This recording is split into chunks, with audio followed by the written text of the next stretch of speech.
This is A's Cast Live, your comprehensive look at the Athletics. A towering drive into center field by Rooker. And 29 other MLB clubs. A judgy at blast. All right.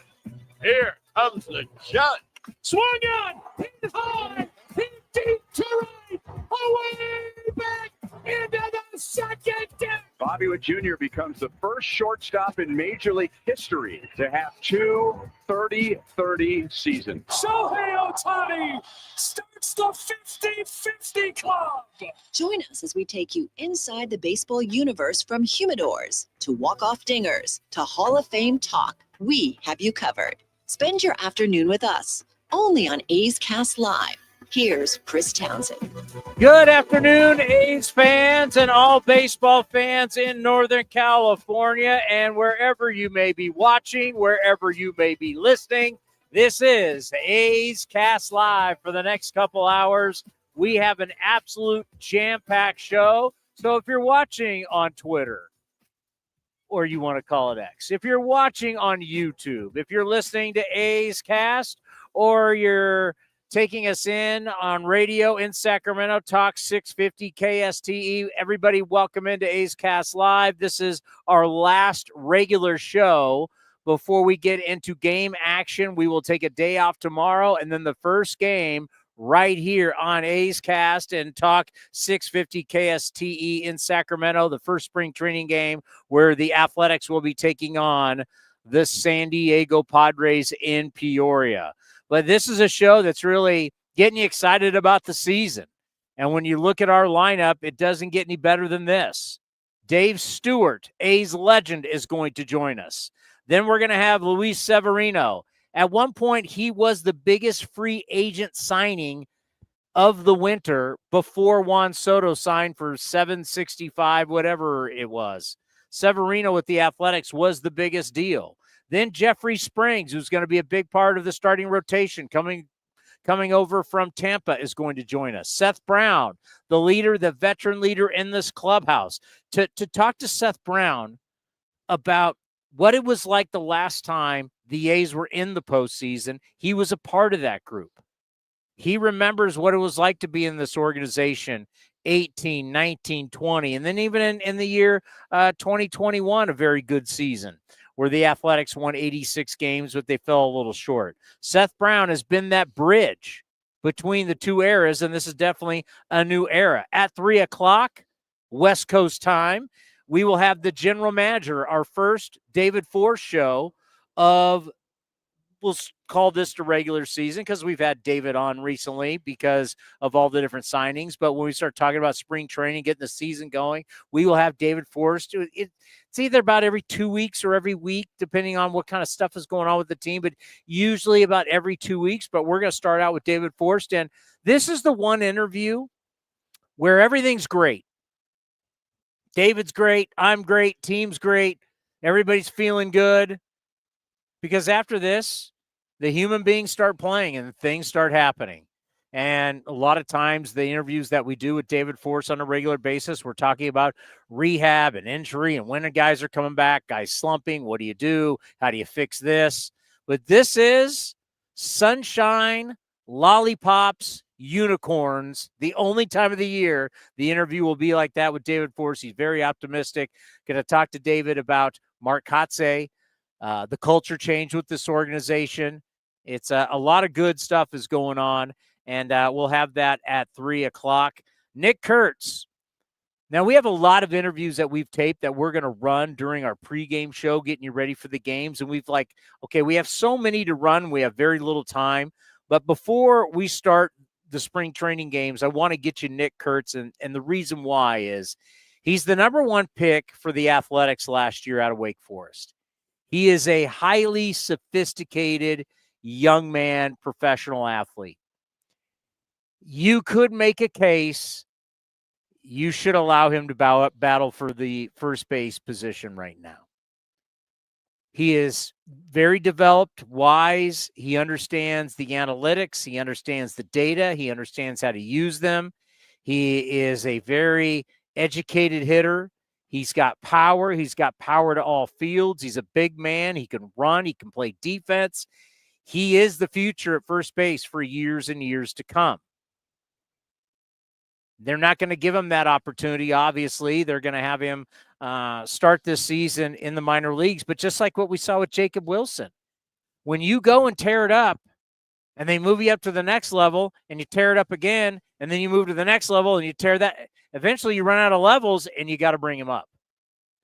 So David Forst, we'll talk about Nick Kurtz. We'll have Nick Kurtz after David Forst, but we want to play him because we want this name to be ingrained with all of our fans for you to understand this guy is the future. This guy legitimately could become one of the best first basemen in all of baseball. That's what people think. There are people who studied this last draft and thought long-term he could be the best player in the draft.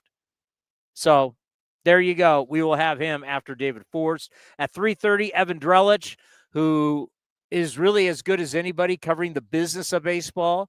A lot of people who are fans of A's Cast Live, you remember Evan as he worked for the Houston Chronicle, covered all the dysfunction and all the issues and the whole cheating scandal, wrote a book about it, about the Jim Crane and the Astros, and now has just become basically the number one business guy when you talk about studying the collective bargaining agreement, all the cable deals, the bankruptcy, like everything about the business of baseball. He's your guy. He will join us at 3:30 and 2:30. Yeah, you're looking at our times. 2:30 back on the West Coast. 2:30. Northern California. Oh, you know why? Because we're looking at it from our standpoint where we're at because we're an hour ahead. Yeah, 2:30 will be Drellich. And then right after that, new third baseman, Gio Urshela is going to join us. So we're going to have Dave Stewart, Luis Severino, Jeffrey Springs, Seth Brown, David Forst, Nick Kurtz, Evan Drellich, and Gio Urshela all on the show today. And we have so much more to play. We just don't have the time. We just don't have the time. Now, Evan Drellich told us yesterday, he goes, hey, wait in a little bit. I got something to tweet out about Lawrence Butler. And Lawrence Butler, they're going to look at those last 73 games where he hit 302 and had a 9 whatever OPS. And the numbers here, 20 home runs, 18 doubles, 2 triples, 49 RBIs, and 14 stolen bases, all in 73 games. Lawrence is someone who's very special, and he's such a dynamic kid. And he's somebody that the A's drafted. He's gone through every step of the way.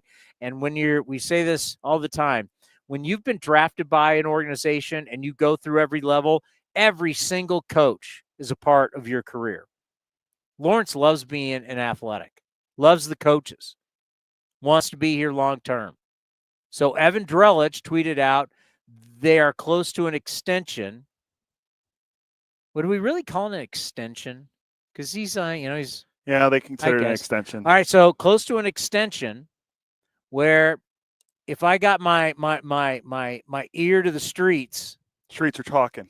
Oh, wait, you going streets are talking? I'm going Mark Jackson. All the Kings fans listening on Talk 650 KSD know who Mark Jackson is, a former Warrior coach, Hall of Fame player. ABC. Right, Jackson's in the Hall of Fame, isn't he? No. He's on it? No. Really? Mark Jackson is not in the NBA. In the Basketball Hall of Fame. The Basketball Hall of Fame is not the NBA Basketball Hall of Fame. The Naismith Basketball Hall of Fame has everybody in it. Everybody in basketball. He is not in the Basketball Hall of Fame. No way. No, but he was one of the best. Do not doubt my. He was one of the best pure point guards. As you know, as an NBA historian like I am.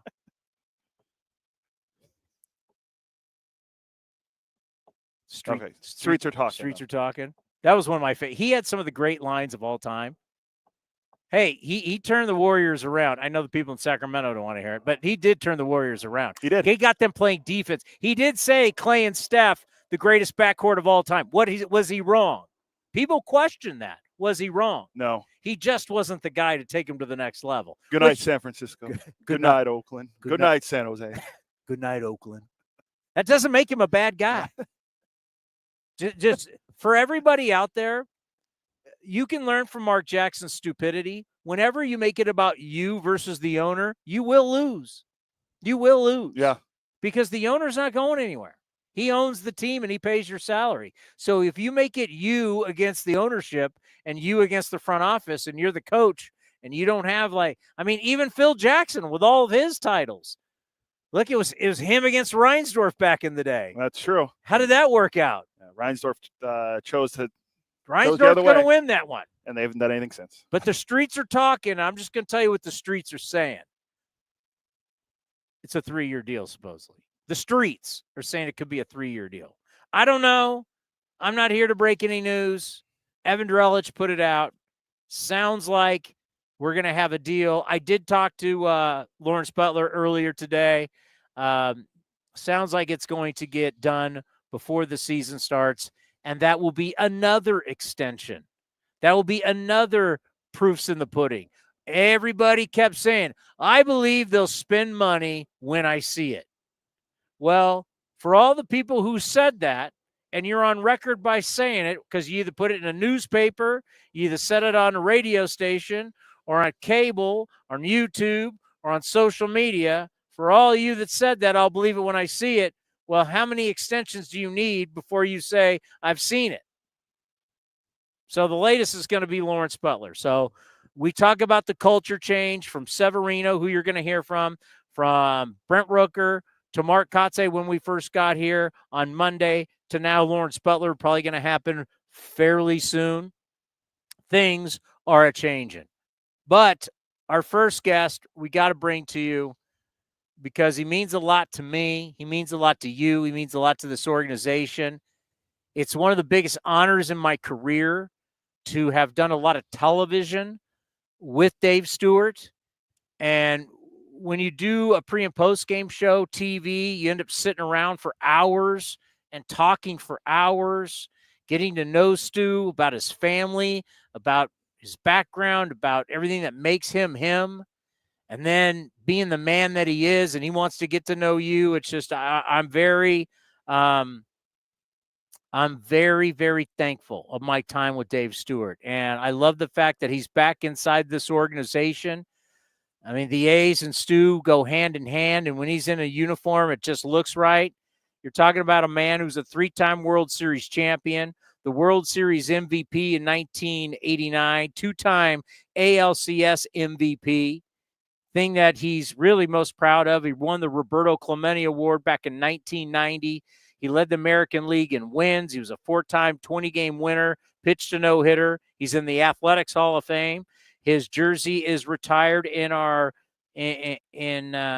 franchise history, number 34, to never be worn again. And I told you I would get Dave Stewart before Cody got out. I'm staying. I'll be here all the way through Sunday. Cody's getting out of here.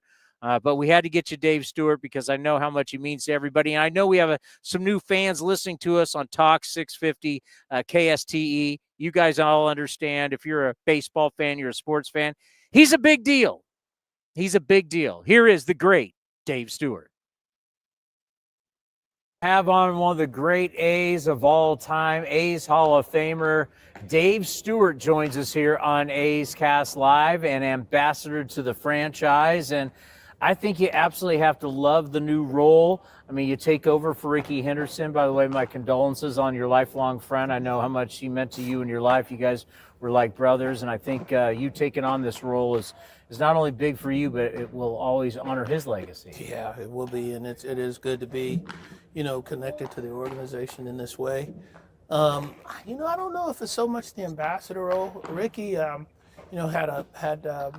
had obligations with, that he did for the baseball team with Dave Cavill and with, John Fisher. My role is really more administrative as well as development, dealing with the major league club. Also getting out and seeing our affiliates, all of the affiliates. Ricky picked the ones that he wanted to. Where he'd like to go? Yeah. Well, this is something that's interesting, and that's something that, whether you and I did television together or did an interview like this, I always like to highlight your baseball journey is amazing because it's just not World Series champion, World Series MVP and all of that and all the All-Star and all that great stuff. It's like you were a general manager. You were an agent. I mean, everything. You were a pitching coach for a team, the Padres, that went to the World Series. I mean, you've done everything basically in baseball, hopefully to someday also be an owner to connect everything. So when they say bring Dave Stewart in, I mean, you understand what it's like to be a GM, assistant GM, a pitching coach. You get all of this. Yeah, and that's what's fun about this. I put a uniform on in spring training. Right now we got the major league team here. We've got mini campers here, so dealing and working in and out of those, having conversations with different players about different aspects of their game. 2 days ago now, Scott Emerson allowed me an opportunity to just work one-on-one with JP Sears, and so, this is there's no other word for it. It's a lot of fun. Being able to dip and dab into the different areas of organizational baseball, but trying to have a huge impact. For me, the biggest role for me in this is really dealing with the minor leaguers, dealing with development. That's why the title is Assistant to Player Development, because I want to have impact on the players that are coming into the organization, hopefully having an opportunity to groom them into the professional baseball way of playing baseball, having them understand the journey in front of them, but more importantly, having them get a realization of who they are as players so that they can excel in the game. You think about drawing back from your own experience, from your own career. You got the highs, you got the lows, and then you go back to your time in the front office and dealing with that. How much do you take everything that you've done and you've really kind of, I don't want to say it's become like an expertise of yours, but you have so much experience doing all this to help these young players get to where they want to be in their journey? Well, I think the big piece is that, I've worn their shoes. Literally, yeah. I've worn their shoes. I was never, when drafted, I was never touted as, a big prospect. I was a guy that was a football athlete that they took a chance on to play baseball, and it turned out well. But as time went on, I didn't win baseball. I didn't win a baseball game for the first 2 years of my professional career, and that's a learning process. And it's there is a player or two that are going through that same thing, and so I can identify with those guys, as Sandy Koufax did with me. And then, I always love that, by the way. Yeah, so because you came up with the Dodgers. I mean, now what everybody thinks of the Dodgers, but you came up the old school Dodger way. There was a thing called the Dodger way, and you came up to that. And like you said, Sandy Koufax. Yes. Yeah, I mean, Sandy was my guy. He took time and he explained to me his path. Not being a guy that had, great control, guy that, in his own words, he was wild and he could not command the strike zone, and he had to learn how to do that. And so for me, there's a player here that is that player. There's a player here that is me in my young days. And then, like I said, the other day, you're sitting there and having communication with JP Sears, telling him the things that I saw, watching him from the broadcast booth, and having conversation between the two of us to understand where he wants to be and how I can help possibly get him there, if I can possibly get him there. And then, there's going to be the other guys that they may be one pitch away from being a good major league pitcher. Well, guess what? I was one pitch away from becoming a good major league pitcher. I may be able to teach somebody the fork ball or the split finger, the mechanics of it, the mentality of it, and what you should be thinking when you throw that pitch. And so it puts me in a lot of areas. Ricky was truly an ambassador for the team. He showed up at, different functions for the team in a capacity for, Dave Calvo and Mr. Fisher. Those things I will do if asked to do it, but I'm really more into the player personnel side of it.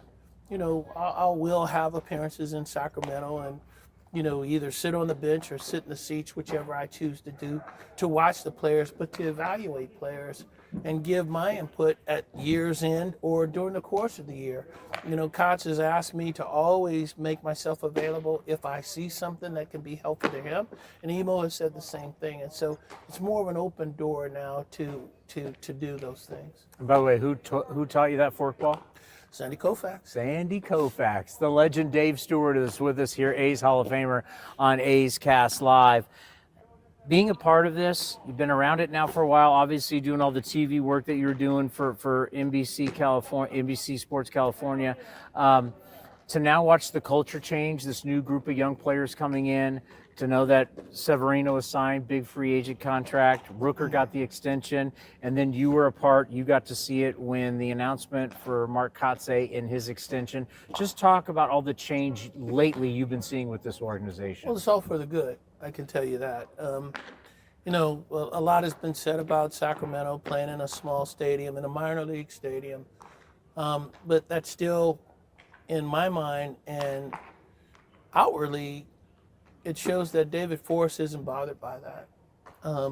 David Forst is trying to put together the best baseball team he can possibly put together, whether it's in a minor league ballpark or when it becomes a big league stadium. He wants this team to be competitive. They went through a period 2 years ago where, I mean, it was the worst baseball you'd ever seen, and I don't think anybody would dispute that. Last year, they made some steps. You know, Brett Rooker has become a focal point of this team. He's a guy that has displayed leadership even here in spring training. You know, Lawrence Butler has now taken a different position. He's taken a different step. You know, Shea Langoliers, though, you know, when you look at the actual batting average, you probably say it wasn't that great of a year, but when you look at the actual numbers and when you look at the leader that he was behind home plate for those pitchers, huge steps by him in maturity. And so then you add in, you know, Leclerc in the bullpen, you add in a Severino at the front end of the rotation along with J.P. Sears, and you can't put J.P. Sears out of this. This guy made 32 starts for 3 straight seasons and has been competitive. He's been the most dependable pitcher that they've had the last 3 years. And so you look at all of that, and then Urshela now comes in to play third base. It's a pretty good baseball team. When you look at, you're hoping that Zach Geloff returns to the form that he showed in his rookie season. You're hoping to see that J.J. Bleday was a big piece last year. So, I mean, they've got some pieces that make this team someone that you have to watch out for. You know, baseball has changed a lot from when, you know, you guys were starring for the Athletics in the late 80s and the early 90s, where you knew who your rotation was. And I think you saw that change as a general manager and as assistant general manager all the time in your front office, where you need more starters. You just need more and more and more. And, you know, interviewing J.T. Ginn and Hogan Harris and Brady Basso, you know, the guys that you're gonna be in contact with and help make better. Just talk about the stable. There's more than just 5. There is a group, and you got to have a large group of guys with all the injuries going on. I mean, if you're gonna have a rotation, you know, in the general manager's position, what I was hoping to have, I wanted to have, you know, at least 10 starters. That's what I wanted to have. I wanted to have that availability in case of injury. I wanted to have that availability. I think that this organization now has depth in that position. They've got some guys that they can go to. That I think give this organization depth. And you're going to need that during the course of the year. I think when you look at even the young players, position player-wise, you know, they've got some guys that they can go to that got some genuinely good experience last year for this team. And in some cases, they really, really played well. Schumann was a surprise, I think, for most people last year, playing the different positions, doing the things that he did on the field to help this team win baseball games. And so you've got depth in there. Hernandez, you know, last year was an experience for him. Probably wasn't the type of major league season he wanted to have. But coming into this year's season, I think he's going to be well prepared. I think he did some things in the offseason that gave him the opportunity to make adjustments, do some things that are going to make him a valuable piece of this major league club or to compete for a position on this club. you know, and we've got some rookies that you know, that are going to be, and when I say rookies, I'm talking about in last year's draft. We're talking about guys. We got big power hitting first baseman. Kurtz is a big kid, right? Yeah. I mean, we've got some guys that are making an impression in spring training, which is what you would hope they will do. They'll come into spring training, make an impression. You know, go to AAA, have a good season, put up numbers, show the consistency, and at some point, you know, as we did with a lot of the kids that Geloff came up, Lawrence Butler came up, those guys came up all at the same time, and they had impact in the second half of the season. So maybe we'll see that type of play this year as well. In the end, when you put the uniform on, how good does it feel? You know, because it looks great. I enjoy being in the uniform, Towny. It looks great. I swear, I enjoy being in the uniform. I enjoy it. I like putting on the green and gold, you know, circulating amongst the guys. I appreciate the comfort of being around these guys and them making me comfortable, if you know what I mean. Yeah. It's just, I don't think there's another feeling better than putting on a major league uniform. Just Dave Stewart and the A's go hand in hand. I would like to think so. I would like to think that that's part of the reason why I'm here. And I want to thank you for everything you've always done for us. And I know I've told you this before, but it's like not many times in my career do I kind of get giddy, but I'll never forget like the first time years ago when they told me that, oh yeah, you're going to do A's pre and post game live with Dave Stewart. And I was like, holy yes, Mom, I'm working with Dave Stewart, right? Because when I was in high school, as a high school baseball player, I knew I was only going to play in college, but I was going to go play in college. And you were one of the guys that we all looked up to because you and the A's, when I was in high school, you went to 3 straight World Series. You were the players. And just your career as an agent, front office, soon to be hopefully owner in Major League Baseball. When you talk about a baseball life, I don't know if there's many journeys and as somebody's worn as many hats as you had in this game. It's been very impressive. So just thank you for always being there for us. And I think you being here with the organization is one of the best moves they made this offseason. Thank you, Towny, and I appreciate all that we've been able to share together working for NBC. And I don't see it being any different going forward. I don't have to work for the station and still have that type of relationship with you. You are the man. Thank you. The great Dave Stewart, A's Hall of Famer, right here on A's Cast Live. He's a special guy. Integrity, what he stands for. How do you not love Dave Stewart and everything that he's about? That's why you want him here. That's why you want to put him in front of your players. That's why you want him to instruct the young guys on what to do. The man has done everything in this game. He's been a champion. He's been a pitching coach. He's been a GM. He's been an assistant GM. He's been an agent. Hopefully he's going to become an owner. I mean, it's a baseball life. You want him around your minor leaguers, your big leaguers, your coaching staff. He's a winner. That's what you do. I understand when you get former great players, you put them in uniform and they walk around and talk to people. That's not what this is. Dave Stewart has won in life, and you want him talking to everybody in your organization because he's won at everything in this business. He's won as an agent. He's done it all.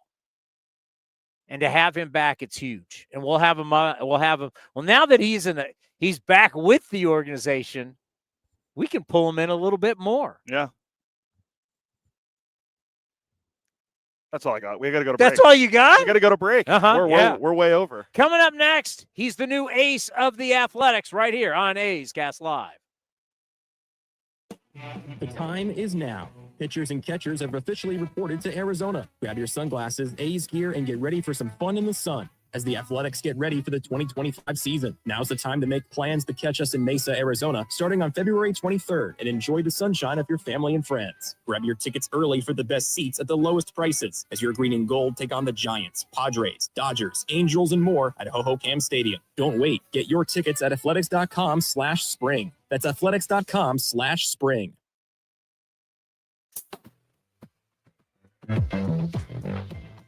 New Athletics starting pitcher Luis Severino joined Chris Townsend on A's Cast Live and discussed his decision to join the A's. I told David when we were in the Zoom call when they came to New York to face the Mets this year. Yeah. I think we played 4 games. I think we won 1 or we didn't win any. And they were a really good team, you know. Brooker's unbelievable hitter. And I think they have a lot of young guys who can do the same. I think with a little help, you know, this year we're going to surprise a lot of teams. You can watch the full interview at youtube.com/athletics or listen at athletics.com/A'sCast.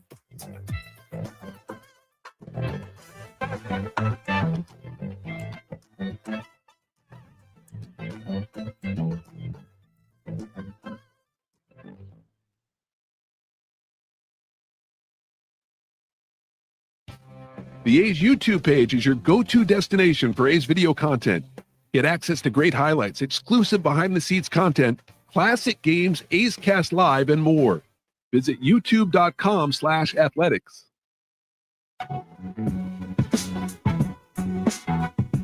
Athletics manager Mark Kotze was on A's Cast Live with Chris Townsend and detailed his relationship managing Brent Rooker. From day one of our relationship in spring training back in 23, just I had a bond with him. There was a lot of similarities. I loved his work ethic. I loved his grind. He's very articulate when he speaks. For a young man to go through what he went through in his career and to have the positive attitude and the mindset that he had when he got to us, that he was going to make the roster, that he was going to be an impact player, and now 2 years later to sit here and be able to congratulate him on a long-term deal, a 5-year contract, and to cement himself in this athletics uniform. It says a lot about the character. You can watch the full interview at youtube.com/athletics or listen at athletics.com/A'sCast.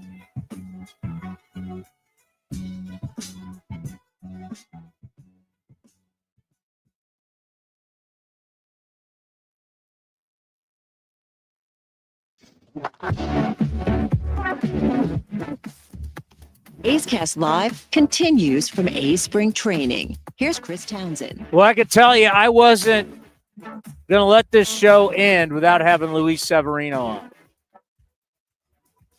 I think it's very important that we hear from the guy that the A's said, we're going to go spend a lot of money on this guy. He's going to be the first one we bring in to show you the change. I tracked him down today, Cody. On his birthday. It's his birthday. We've had a lot of birthdays. Wasn't J.P. Sears' birthday yesterday? J.P. Sears, Dave Stewart's birthday today. Yeah. Or was it yesterday or today? Either way, we've had a lot of birthdays the last few days. Was Stu today or yesterday? I think it was yesterday. All I know is the pitchers came back. So we were over at Fitch Park. That's where the complex is, where everybody from the big leaguers to the minor leaguers, multiple fields. You got to come see it. Absolutely beautiful. Where we are is Ho-Ho-Cam Stadium, where they will have all the official games, and our minor league in our spring training stadium, our 11th year here. So the pitchers came back early. So I snuck in, went through the clubhouse and found him in the weight room and said, "Hey, got to have you. Got to have it. Before we're out of here, once again, you're leaving, so you're taking all the equipment. Had to have him today." So what were the A's buying? You're buying a guy that has pitched his entire career in New York, the biggest market in our game. You're talking about a guy postseason, 14 games, 13 starts, 60 and a third innings in postseason play. I mean, you can go down from starting with the Yankees in 2017 when he was 23 years old to last year at 30 years old playing for the Mets. You're buying someone who has handled the biggest market, two of the biggest franchises, of course, the biggest franchise in the Yankees, and he's done nothing but play in the postseason and the pressure cooker. So you can go out and get a lot of guys who have good arms, and you can give me all the data you want. But you got a guy who's battle hardened. And last year, for the New York Mets, he gave you 31 starts. Huge. Here is the new ace of the Athletics, Luis Severino. Cast Live, Luis Severino, the big free agent pickup for the Athletics in the offseason. Last time we talked to you, Sevy, was when you just signed your contract and we had that great press conference in Sacramento. Now your first taste of Arizona spring training with the A's. How are things going? Everything's good, just getting to know the guys here, my teammates. Got a couple cool 2 weeks. Just, getting my feet wet here, just throwing bullpens and getting to know everybody. So when I think about where we were at the Sawyer Hotel, and we talked about you were the start of change with this organization, and you talked about you saw how this team was a lot like that last really good A's team you played against. And since then, Brent Rooker signs, now Mark Kotsay signs, we're hearing Lawrence Butler could sign. Yep. You were the first. What does it mean to watch all this change around you? I mean, it's unbelievable. When I talked with this team, they told me they were gonna do good stuff for this team, and they were not lying. So just seeing those guys, they're gonna stay here. Hopefully Lawrence, stay here for a long time. I can play with him, and just learn from those guys how it is to be an Ace. Just happy with this team, happy for this fan base. I think we're gonna be good. You remember being a young, hungry player, right? What's it like as a veteran guy now looking at all these young guys who these young kids, they're ready to grow up and they're ready to win? Yeah, for me, just learning from the guys that like when I was younger, Sisi Sabatia, Ivan Nova, Michael Pineda, I played with Aero. So those guys teach me how it was, how it is to be in the big leagues. So I would try to do the same thing with those guys, if they need me. My first year, I was trying to impress everybody, So right now, we're just, trying to get ready for the season. So if I need to talk to those guys and let them know, you don't have to be 100% every time. You don't have to go 100% every time, When we need you to go 100% up there and pitch, that's the day you want to compete. So don't go out there and go crazy and try to get hurt and taking ground balls or trying to catch a fly ball that you don't need to. So just to, let them know what I learned while I was younger. I think about you as a veteran leader now, right? Not only are the big thing for you is to take the ball every 5 days, but to be the leader of the staff, and everybody's going to look up to you. You played in the big markets, right? You played in New York for both the Yankees and the Mets. You've pitched a ton in the postseason.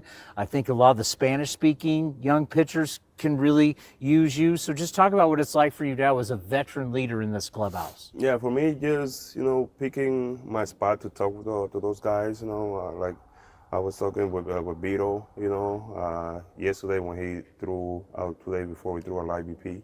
And then today, there was a couple guys up there, Otañez threw today. Just seeing the way they pitch, what they like to do, just picking their brains to see, what is the mindset when they go into attack hitters. So I can just talk about what I like to do, what is my routine, what is my expectation every time I take the ball. So I think there's a lot of talents here, a lot of guys who I think they're going to be great. I think they just need to keep working hard, keep believing in themselves, and they're going to be good. All right, it's your birthday today. So Arizona? It's your first spring training in Arizona. Any big plans for the birthday? Anything you're going to be doing tonight here in Arizona, in Phoenix, Scottsdale, Tempe area?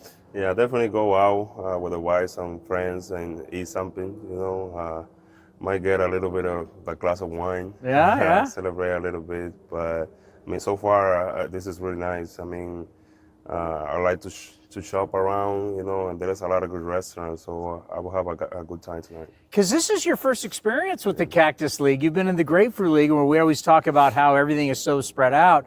With all the Arizona teams, you're pretty close. You're going to get your first experience with that. Yeah, when I signed here, my agent, everybody told me, you're going to like it there because everything is so nice, everything is close. You don't have to drive, 2 hour and a half. So I'm looking forward to that. Yeah, we talked to Jeffrey Springs earlier today, and he said, I wanted 30 starts. I said, well, if Severino gives us 30 starts and you give us 30 starts and Sears gives us, it's going to be a playoff team. This team's hungry. It's ready to win. Yeah, for me, I'm pushing 33. You know, I got 30, 31, 32 last year, so I'm looking to push a little bit more, you know, mark 200 innings. That's my goal this year. So, you know, I have to work and being healthy all year and just trying to be good. We love to hear it. Happy birthday. Thank you very Good much. luck. We'll talk to you throughout the season. We'll see you in Sacramento. Thank you. Well, obviously, he is going to be a huge part of the Athletics' success this year. And then right next to him, Jeffrey Springs. You talk about a dynamic arm, has had trouble staying healthy, was a reliever, turned to starter, had the success, but got hurt with the Rays, but came back last year from Tommy John, got in 7 games, and everybody knows how special he can be.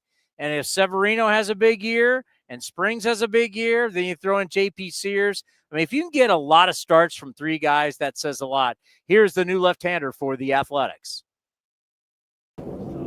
The new addition to the A's pitching staff, Jeffrey Springs, joins us here on A's Cast Live. It is great to meet you. Great to have you on the program, and welcome to spring training with the Athletics. Thank you. I'm excited to be here. So when you came over to the A's, obviously you competed against the A's over the years, and we've always kind of looked at the Rays and the A's as very similar. What was it like coming in here for spring training? Yeah, I think there are, a lot of similarities in a lot of the ways, in the sense of like young guys, a lot of talented, young players that are establishing themselves or have, established themselves in the last year or two, and really finding, their way, their path, and kind of, making the adjustments. So it's exciting, watching, the guys throw, the guys hit, and then, like you said, competing against them the last couple of years. The talent, it's exciting, when you kind of have younger guys that are hungry and eager to play.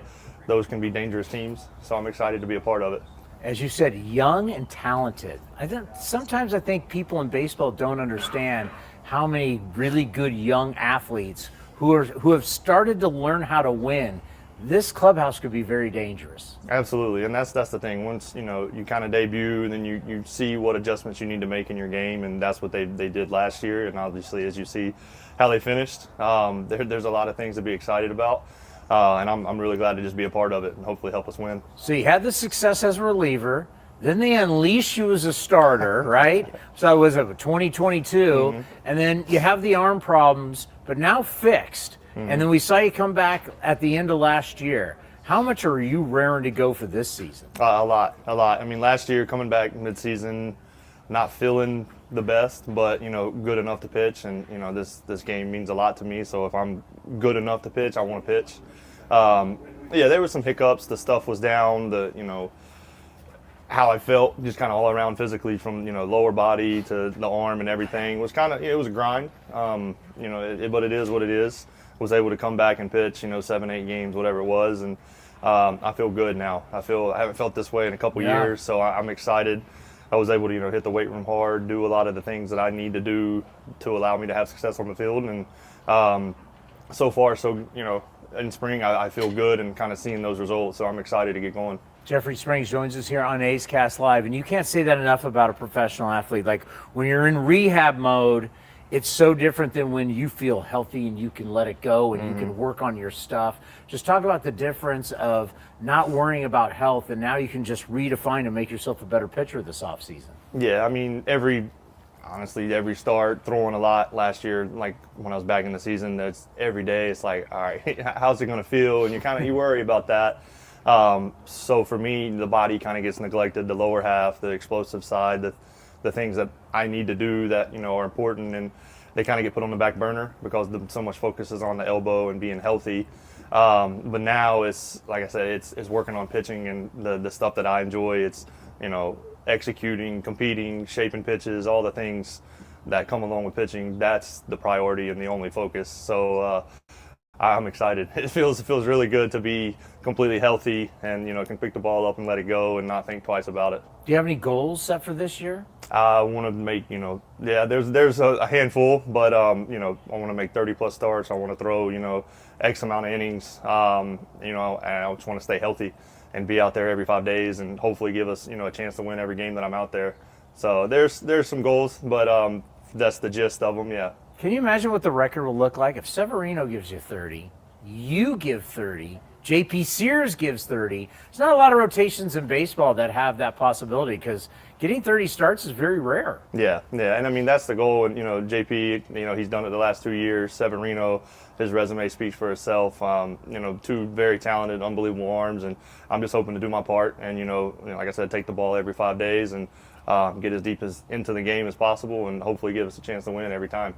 When you start talking about coming over here, and all of a sudden, you have all these contracts that are going on. You never really had that going. It was very rare in Tampa, and now the manager's getting an extension. Severino's a free agent. Rooker's getting the extension. Just what has that been like coming here, and all of a sudden it's like there's a culture change. You get here, and there's a culture change with this organization. Yeah, I mean, it's exciting. Like I said, you're locking up talented players, and Rooker, obviously, like I said about Severino, great signing there. Super talented guy. I've competed against him a lot in the past, and a lot of the other young guys that are in there. Hopefully, things work out for them as far as the contract and that side. But there's a lot of talent in there, a lot of young guys that are hungry and ready to play. And to me, that's a very dangerous team. So I'm excited to be a part of it. I'll tell you what, you make 30 starts, there's a good chance this team's going to be in the postseason. That's right.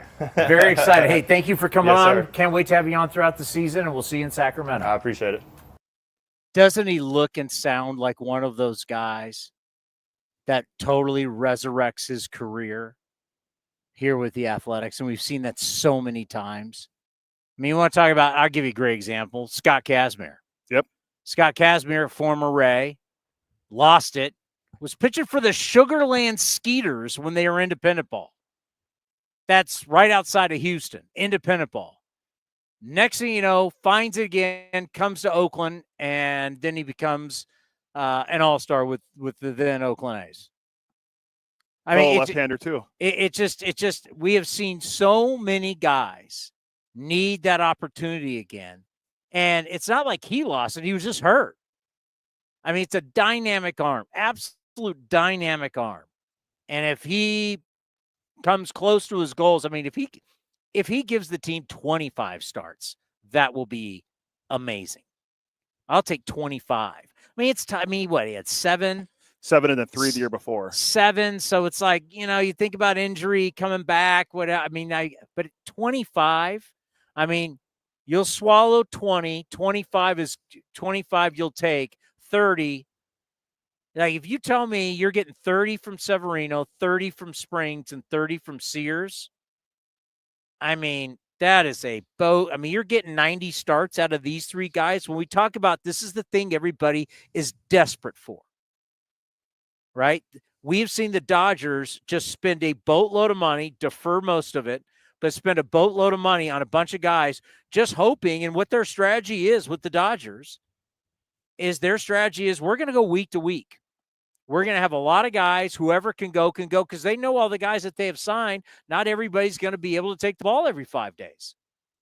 And that's going to be the strategy. And it's not something that 30 teams can all, not everybody can take that strategy. And it's not because of money.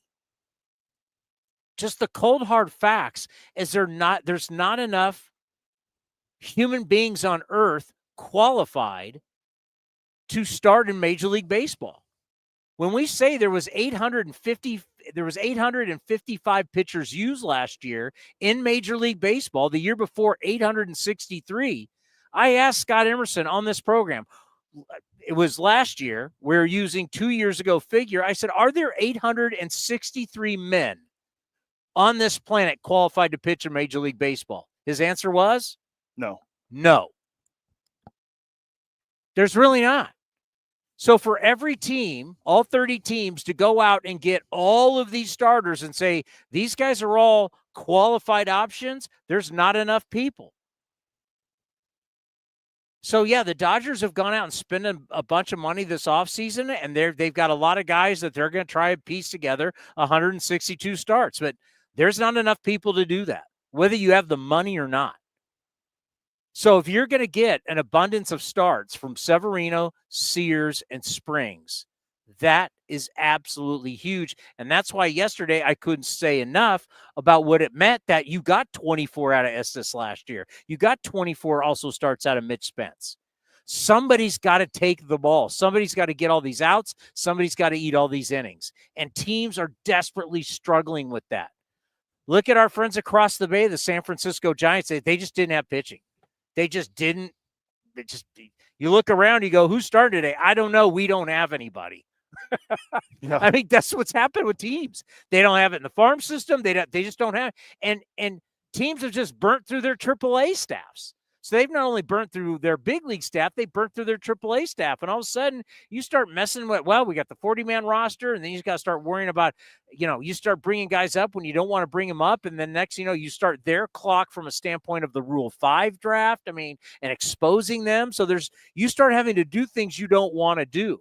So this is kind of one of the main things in camp that we're going to see is, okay, the A's have 5 and some. You're going to need 5 and some. But if you can give me those 3 guys to give me 30 starts, I'll tell you right now, the playoff odds for me go dramatically up if you get 30 out of Sevy, 30 out of Sears, and 30 out of Springs. You get 90 starts, 90-plus starts out of those 3 guys, it's a whole different equation. Quickly, let's get to a guy that's been around here a long, long time.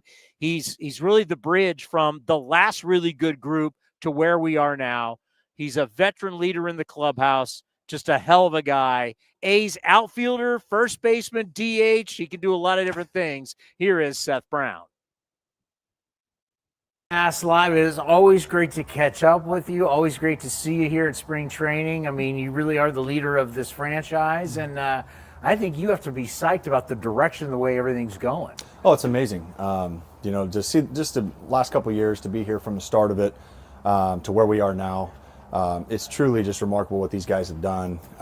Coaching staff, players, the work ethic that the players put in, the confidence that they have. It's exactly what you hope at the start of something big that happens. You see these guys start to get their vibe and their feel for the game and the routines locked in. So it's pretty special. It's pretty awesome. The evolution of a franchise, the evolution of a clubhouse. Mm-hmm. You're the last remaining guy from when this team was in the postseason, and you've watched the teardown, you've watched the rebuild back up. For you and your career, what has that been like to be a part of all of it? It's something that I haven't really sat back on and thought about, just from where I started to where it is now. And, there's been so many moving parts with everything. And, my focus has always been, okay, what can I do to help the team win? And I've really carried that kind of from when I first got called up. Is my job is to do whatever it is asked to help the team win. And I think that's the mindset I've held through everything that we've been through as a team and everything that they've done with the, moving the stadium, moving the team, all that stuff, it to me is just a distraction that you don't need. And it'll be a distraction if you let it. But it's one of the things I've harped on the young guys about is like, you can't let the outside stuff affect what you do here. And so it's, the best way to do is just do your best to lead by example. And, for me, that's not worrying about what goes on outside of the game, outside of the, what's going on that day. Show up, do your job. And that's kind of been what I preach to the young guys every day. The bottom line, we've been through a lot. Yes, we've been absolutely. through a lot of heavy stuff that not everybody's been through. Mm-hmm. And I think what's great is your time here with the A's, and from when you got drafted to where you are today, being that veteran guy, that a player can come to you about anything, whether it's stuff on the field, it's stuff off the field. What does that mean to you that you can be that rock kind of in that clubhouse for a lot of these guys? To me it's humbling, because I remember when I first got called up, I was a young guy, and I was never afraid to ask questions. And I watched a lot, and learned from the guys that have been around the game a long time. And I'm lucky enough to have played with some guys that did it for a long time. And so taking what they told me, just stuff I've listened to in clubhouses in past, and passing that on. That's what this game's about, is passing on knowledge. When somebody's doing something that they shouldn't be, let them know. When they're doing something right, you let them know. And I think that's the cool part about baseball. It's a pass of knowledge, and there's so much knowledge in the game right now, and especially with the analytical stuff that they're adding to it. There's just a lot that you have to take in. And so my job is to just try and keep it simple, and help these young guys keep it simple, and pass on knowledge that I've gotten from other guys. We've been waiting for that 1 year where you completely stay healthy, because it's easier said than done, right? Yeah. It's a sport. People get hurt, but this is the year where we're, because we think there can be a monster year in you. I mean, take us through what you thought about. I know you got young kids, you got the family, you got everything you're doing, but in this offseason, the preparation heading to this year, 2025, going to be playing in Sacramento, what's the mindset? Mindset for me is just let the game be itself. You know, you can only control what you control. I think that's been one of my toughest battles is, you know, analyzing myself 24/7 instead of just letting the game happen. You know, and so starting this offseason, my goal was to do a little bit less baseball stuff. Normally I'm a guy that right when season ends, I give it about 3 weeks and I'm right back in there. So this year I took time to enjoy the famay. Was it tough to kind of not do your normal routine? No, especially because the guy, you know, the group I hit with up there, Kyle Higashioka lives up there too, and so they started hitting about 3 or 4 weeks before I did, and it was always tough just because. Where are you? Yeah, you know, you get that itch to hit. But no, battling that off and just spending time with the family, and so for me, that allows me to just enjoy the game for what it is. And you're gonna have good days, you're gonna have bad days, but letting that happen, and there's no reason to analyze anything. You know, it's a game. You go out and play it as hard as you can, and you know the cards are going to fall where they're going to fall. Seth Brown with us here on A's Cast Live, and your versatility. Obviously, we know what you can do in the outfield. You can play all 3 outfield positions. I remember it's like he can play center. He can get out there a little bit. Obviously, really good at first base. It was like funny last year. You didn't play any first base in spring training. Next thing you know, they're throwing you out there. But I think this year, with Rooker being able to go back into the outfield, you can DH a little bit more. Do you see that? Do you see that like that being a little better for you this year, being able to get some more ABs at DH? Yeah, no, I mean, obviously, Rook dealing with what he dealt with last year and doing what he did was just incredible in itself. Obviously, the competitor he is. But, you know, with him playing the outfield again, it does free up some spots for guys to get, you know, maybe some days to rest the legs while still being in the lineup. You know, and I've always told Kurtz, you know, I play wherever you want me, man. You know, you tell me where you need me, and I'm ready to go. Speaking of Mark Kurtz, and we'll end on this, the fact that he got that extension, I know that John Fisher, the owner, came in. You guys didn't know. The coaching staff didn't even know. And the announcement that he's going to be here, he has the longest contract in baseball right now for managers. You know, you've been, like we said, you've been around here a long time. You had Bob Melvin. You were here when the team was going to the postseason.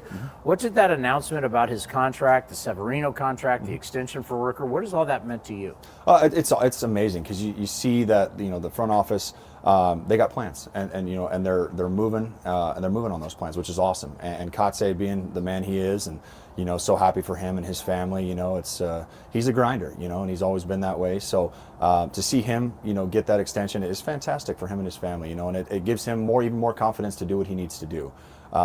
You know, and to watch this unfold. You know, talking to Dan a little bit this offseason and what their plans were, and you know, he told me, he's like, hey, you know, we're making some moves, so you know, just it's going to be fun, and they're doing exactly that, and it's exciting to see this group, you know, this core group, really be kind of started to singled out and saying, hey, you're our guys, and let's get going. You got a lot of young talent in that room that's ready. That's ready to win. Oh yeah. And that's what you see out there. I mean, you see the confidence that they all play with, and I mean, and that stuff is so contagious in this game.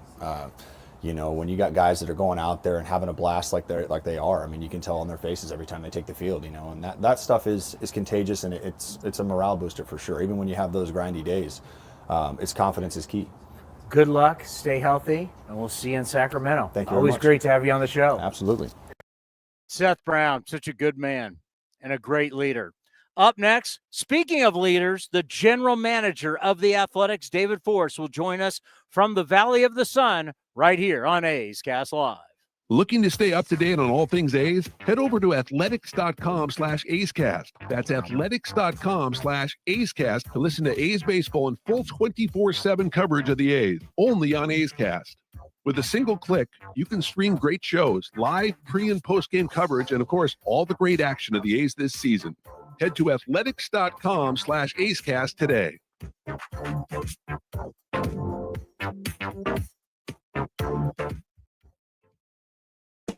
The time is now. Pitchers and catchers have officially reported to Arizona. Grab your sunglasses, A's gear, and get ready for some fun in the sun as the Athletics get ready for the 2025 season. Now's the time to make plans to catch us in Mesa, Arizona, starting on February 23rd, and enjoy the sunshine of your family and friends. Grab your tickets early for the best seats at the lowest prices as your green and gold take on the Giants, Padres, Dodgers, Angels, and more at Ho-Ho Cam Stadium. Don't wait. Get your tickets at athletics.com/spring. That's athletics.com/spring.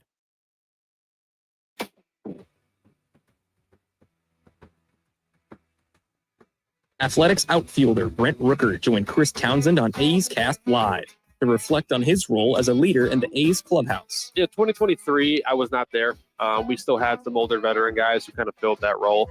And I was really I had some success, but I was really still trying to find myself and who I was as a player and as a presence in the clubhouse. And I think throughout this past season in 2024, as I continued to have success and I was able to help guys and speak to guys and try to teach guys kind of from what I've learned and what I've experienced, that I kind of gradually grew into that role. And I think I'm looking forward to, maybe taking a step forward or being even more that guy this year, just because I have another year under my belt, I have another full season of experiences to draw from and to learn from. And I think, like I said, filling that role is something I do enjoy doing. I like being a guy that the young guys can come talk to and ask questions and ask for advice. And whether it's about hitting stuff, whether it's about just performing or being, or even off the field stuff, whatever it is, it's a role I enjoy filling, and I'm looking forward to being able to do it even more this year. You can watch the full interview at youtube.com/athletics or listen at athletics.com/AceCast.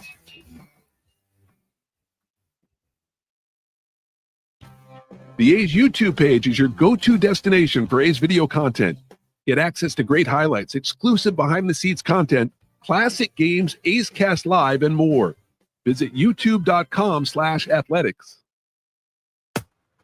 Single game tickets are now on sale for the 2025 season. Secure your seats today for opening week against the Chicago Cubs and lots of exciting giveaways, including an A's basketball jersey, a straw hat, and 3 bobbleheads. You'll be nodding yes to our Brent Rooker, Mason Miller, and Lawrence Butler. Streaming from spring training, A's Cast Live continues with Chris Townsend. Let's pause for station identification right here on A's Cast.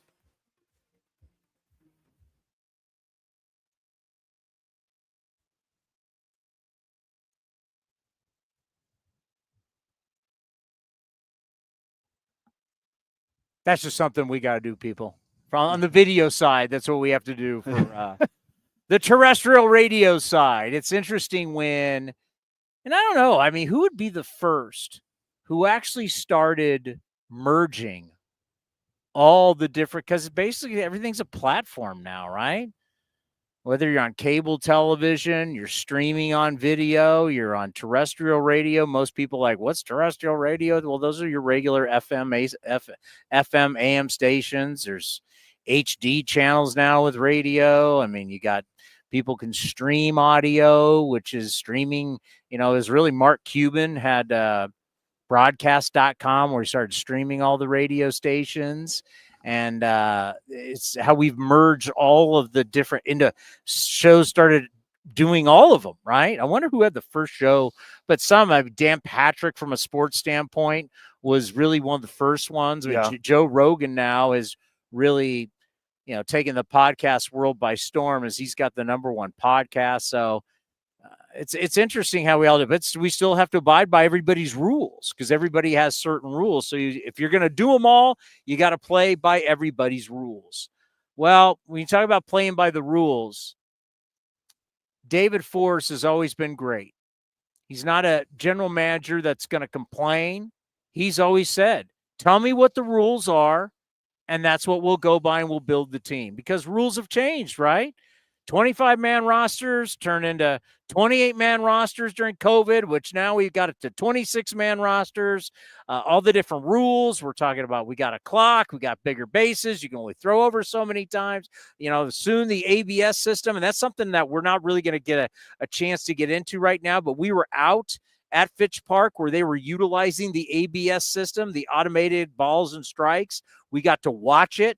And it was Mark Kotze against ABS. No, he wasn't hitting. He was behind calling balls and strikes. He was wrong a lot.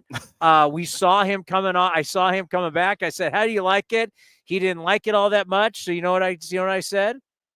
You're archaic and you're a relic, Mark Kotze, you and your contract extension. It's coming. Maybe I should tell people why. The theory why. Do you know why ABS system's coming?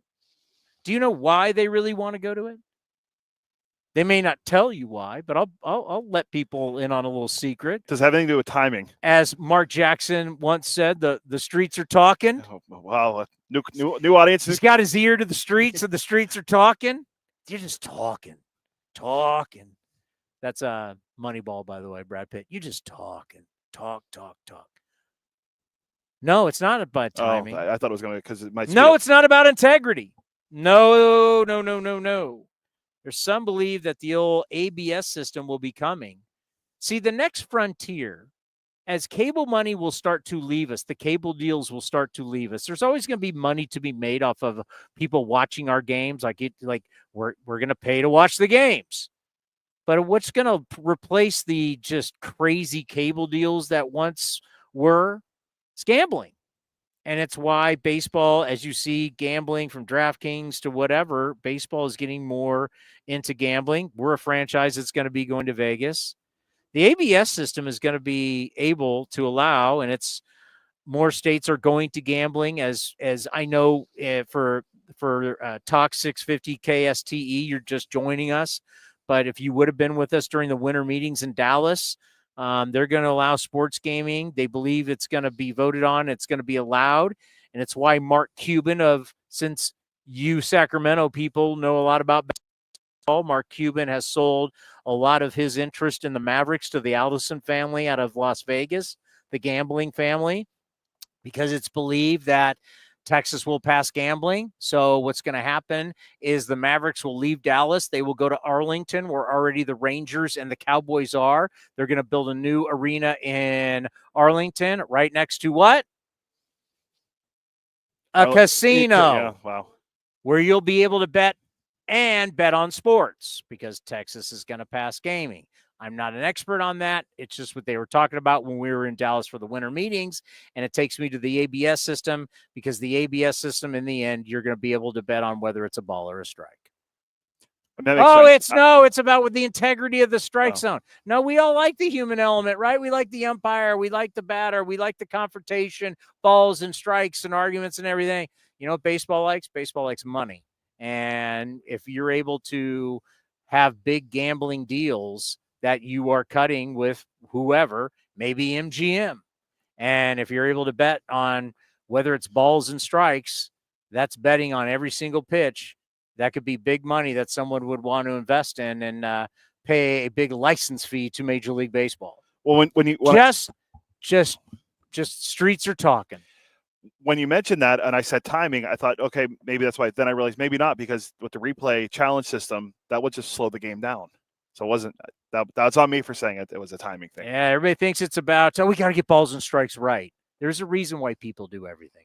And a lot of it always is based on money. But speaking of a guy who's always honest, he's told us he's always honest because he never wants to get caught in lies. When GMs start telling different people different things, it becomes a bad deal. We have David Forst on. It's about every 2 weeks, sometimes every week, but about every 2 weeks, you'll hear David Forst right here on A's Cast Live. And we just ask him point blank, and he's as honest as can be. He's the most honest front office guy I've ever dealt with. And it's very refreshing. We got a good relationship with the GM. And this is going to be the one time everything's good. We're not talking about injuries. We're not talking about any losing. Everything is sunshine, lollipops, and unicorns, the general manager of the Athletics. General Manager Show right here on A's Cast Live. David Forst joins us from Fitch Park. Our first time talking during spring training. It's been a while. How are you? I'm doing well. Well, we met up a bunch in the off season doing press conferences, so we didn't have much to talk about until now. This by far is the most we've talked to you in a long time in an off season. It's kind of fun. I mean, it's just different. The culture's different. Just everything about the organization is different. You've been here a long time. How's it been for you? It's been a fun off season. And I know you were at Mark's press conference the other day, but that was sort of like the perfect sort of end off season, start spring training, because he is such the focal point of everything we do, and to kind of get his extension done, like get things settled before we get out on the field was kind of perfect timing. Yeah, so we knew about it beforehand because we have to get ready for it. And we can't say anything because the players didn't know and the coaches didn't know. And so when we were sitting in the back and you two came in and knowing that John Fisher, the owner, had stepped in front of the group, it's just like the culture change. You could just feel it with the players and you two up front. Just what has this feeling been like, just watching the change and knowing that's also coming from ownership?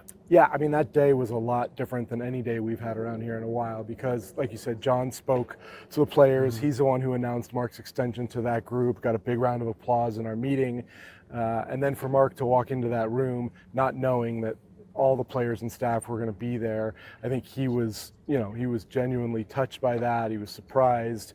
And it was like a real feeling of like, oh, wow, we're really sort of starting something now that, began with signing Sevy, trading for Springs, and then Rook's extension kind of kicked that all off too. And it's being reported, I know you can't talk about it, but a potential deal with Lawrence Butler. I know you can't talk about it, but just you are open to re-signing some of your players, the younger players, these type deals where you take up their arbitration years. Yeah, I mean, this is something we had done here before in sort of previous iterations of the roster, and we're now in a position where we do have a long-term vision and plan being in Vegas in 2028, and more importantly, we have a young core of players that we really want to keep here. So we are having conversations with a few different guys. It's a two-way street. We don't know if anything's going to get done, but just the fact that those conversations are happening is a really good sign for the health of the organization. And then you have the next really group of young players that are coming. And earlier this morning, I know I've told you this, I'm really high on Henry Bolte. I think this kid's going to be really special. And you look at him now, I mean, last time I saw him, he was like 200 pounds. He's now like 225. He looks like a linebacker.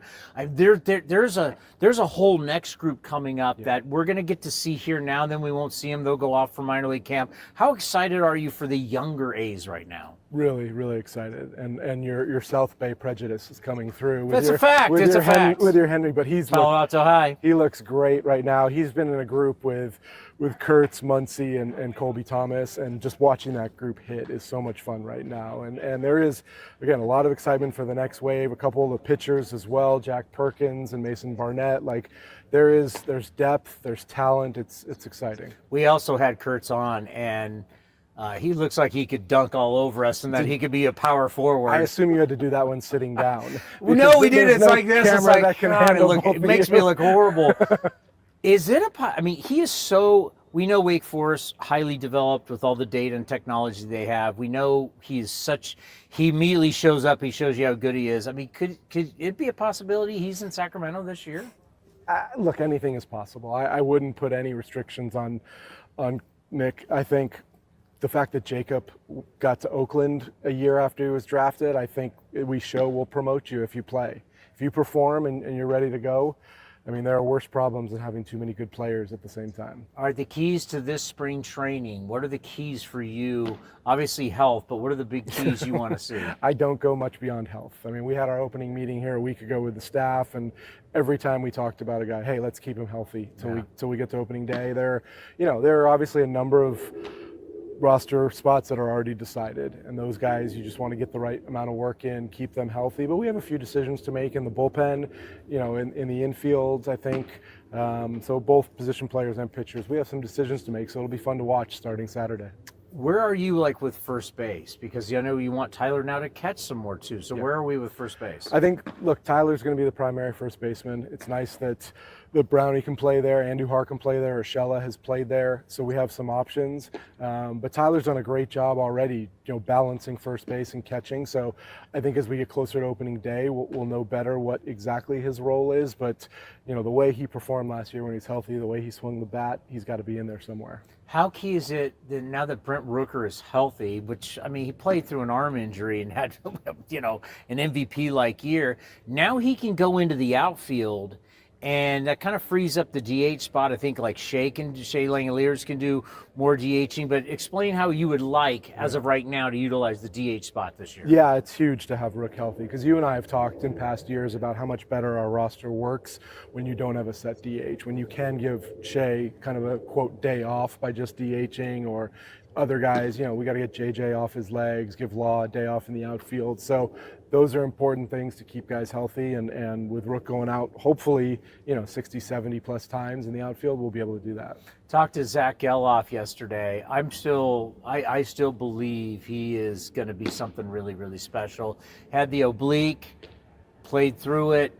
When you play through some stuff, it can put you in bad habits, but still your belief in him as an athlete, as not just a really good athlete, a kid that to me could be a star type player. 100%. And I will say, you watch the live BPs out here, you watch the batting practice, there's almost nobody else on our roster who can impact the baseball the way Zach can when he puts the barrel on it. He hit an opposite field homer during live BP where I wasn't sure how well he made contact, and the ball just carries off his barrel. So there's so much talent there. I know Zach wasn't happy with the way he performed last year, but there's plenty of opportunity ahead of him to kind of get back to where we know he can be. Just going through all these interviews that we've been doing, and, we did Jeffrey Springs.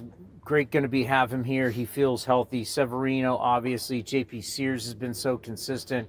It's great to talk to Joey Estes and his 24 starts. He's just 23 years old. But then there's this whole stable of guys, which to me is so important for you. So we talked to JT Ginn and Hogan Harris and Brady Basso and Mitch Spence. Just talk about, you have depth. Yeah. Especially starting pitching depth that you probably haven't had in a long time. Yeah, no, you're exactly right, and that's the group we've talked about all winter. Is you've got Severino, Springs, and Sears, and then behind them you've got all these guys with around a year, maybe less than a year of experience in the big leagues, but all who have had games where you go out and you go, hey, this guy's going to help us compete every night. So from that group, we'll find the 4 and 5 starters, but we're going to need 6, 7, 8. I mentioned earlier Barnett and Perkins. Those guys at some point are going to put their names in the mix. So it is a really sort of deep group to draw from for the rotation. All right, 2 things. Family's very important to you. Your parents have been here. Your kids are here. The journey for you in your life and your profession, just how big is it this time of year to have the family around? Yeah, this is the most fun. My kids always get this whole week of President's Day off. So they come out, they run around the fields. My son threw a bullpen yesterday with Mike McFerrin. That was cool. I was watching that. I'm like, that's really cool. It's been very cool. Yeah, my daughter is hitting in the cage. So this is a great time of year to begin with, just because there's no stress, there's no pressure on the games and the outcomes. But then when you add having the kids here, like you said, my parents drove over from LA for a few days. It's hard to beat this time of year in Mesa. And then lastly, after that press conference, I went over to the owner, John Fisher, and we were just talking, and I was talking about how I've been really promoting here on this show about there's just a change in the culture and everything. And he really opened up about what he believes for Mark Kotsay as a leader. He said he's one of the best leaders he's ever been around. John Fisher said he'd run through a wall for Mark Kotsay. And I'm like standing there going, wow, I mean, this is the owner saying this, obviously. It's a big deal. Just talk about giving Mark that extension. I know you guys have been very close for a long time from his being a player here to you making him, your first time being a GM, you want him to be the manager. Just giving him this extension, what it means. I'm sort of blown away by how Mark has grown into this role. And he was a leader as a player. Like he worked hard, guys followed him, but it's so different from being in this role. And I mentioned in the press conference that when he first started, I think he wanted to be great at it right away. We all do when we do things like that. But he at some point he realized he had things to learn, he had to adjust.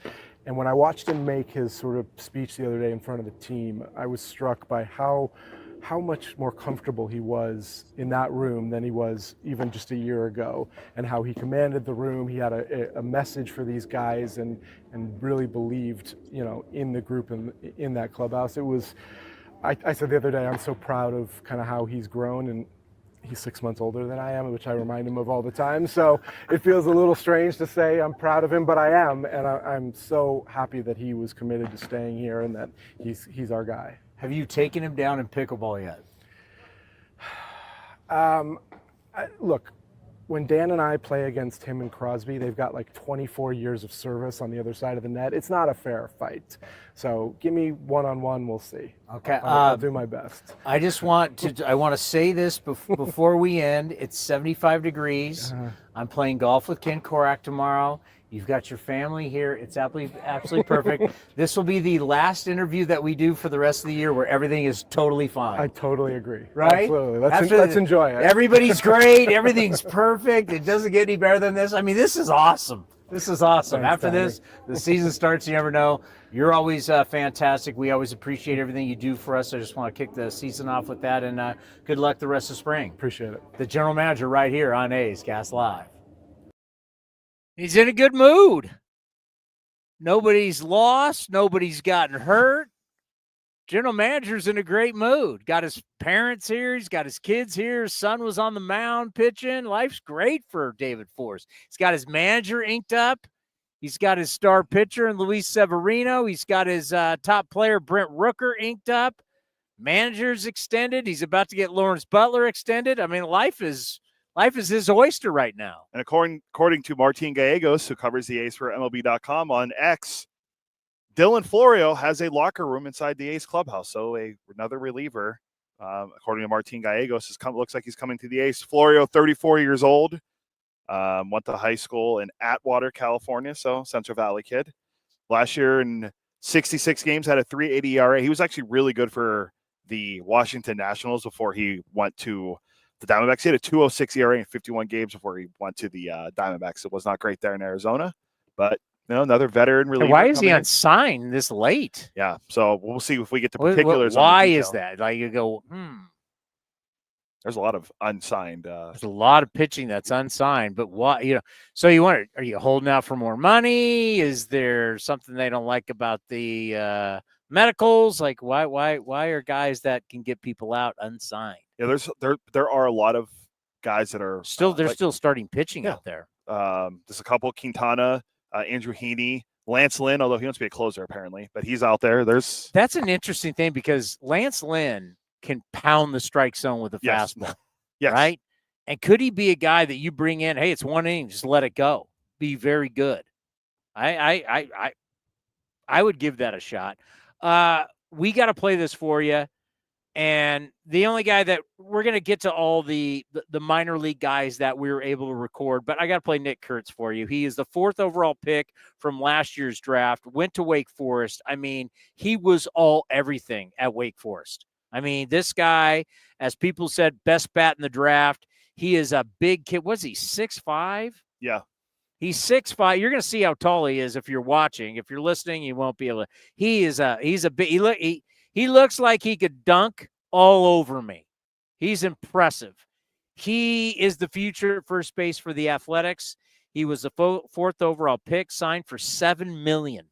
That was his signing bonus, $7 million. Want to play this for you? If you're kind of new to this and you're someone listening on Talk 650 KSTE, remember this name, Nick Kurtz. He is the future. This kid has a real chance to be a star someday in Major League Baseball for the Athletics. This here on A's Cast, and of course, when you're drafted out of Wake Forest, we did the show. I made sure we were both in seats so it wouldn't look so odd because you are so tall and I'm not. How are you? Doing good, yeah. Excited for the next step in the journey, and just being out here and being with these guys. It's been fun for the first two days. Yeah, because when you're a top pick and you show up, and you take batting practice, and then you come over and see us, and then they send you off for a quick little stint, and then you're down here playing Arizona. You haven't had a spring training yet. This is the first spring training. It's the first one. Heard a lot about it, how to prepare, but never really know what it is until you get here. So what's it like when you first show up and everybody's here and all the big leaguers here? What's that like? I mean, it was nerve-wracking at first for sure, just because, a year ago or during the draft, I'm watching them play, I'm in the locker room, and now I'm here playing with them, which is kind of crazy to think about. What was your first step like in minor league baseball? Yeah, it went well. I went out to Stockton, California, played about a week there, got off to a really good start. So really it was, took the weight off my shoulders a little bit, getting out to a good start, kind of starting off hot, and then moving to Double-A soon after was another jump, and it showed, they believed I can make that jump quickly. Yeah. Which was good. Unfortunately, got cut down by an injury, but... Couldn't believe you hurt your hamstring. How's the first baseman hurt his hamstring? Stretching somehow. It's the first time I've ever done that. Yeah. No, it was great to see, because as you said, when you're a top pick, just talk about that. Like, you show up and all the eyes are on you and everybody has high expectations. Yeah, I mean, it's kind of something I kind of dealt with in college, being a highly touted, draft prospect going into my junior year, not starting off the way I wanted to, and kind of dealing with the failure, how to bounce back. So when I got here, the pressure's over with. The pressure was getting here. Yeah. Now it's just time to relax, have fun, and just do what I do. We talked about at Wake Forest, who is the Demon Deacons have dumped a ton of money into technology. You guys had everything there in college. It was very impressive. Just what has the transition been like from what you had in Wake Forest to minor league baseball to now what you're seeing here at spring training? Yeah, it's a lot of the same kind of stuff. Going to Wake with we have an analytics team. We have a whole group of people who just deal with that kind of stuff. It kind of made the process a little easier regarding the analytics that they use here. It's a lot of stuff I've seen already. So I feel like I was ahead of a few guys who really have never seen that stuff before. But luckily with Wake, I was blessed to be able to go there, and they've got all that stuff. They put their money where their mouth is in that aspect. Now, I say it all the time. There are some colleges who have been far more developed than even big league clubs. Yeah. Colleges were really the first when you start talking about force plates and biomechanics and everything, especially with a lot of pitchers too. So 100%. It's been very impressive. Nick Kurtz with us here on A's Cast as we're talking a little A's baseball. So when you think about expectations for yourself, I have high expectations for you. We talked about it yesterday on the show. I think you're going to be here really, really quick. What are your expectations going into this year? Just to enjoy every moment.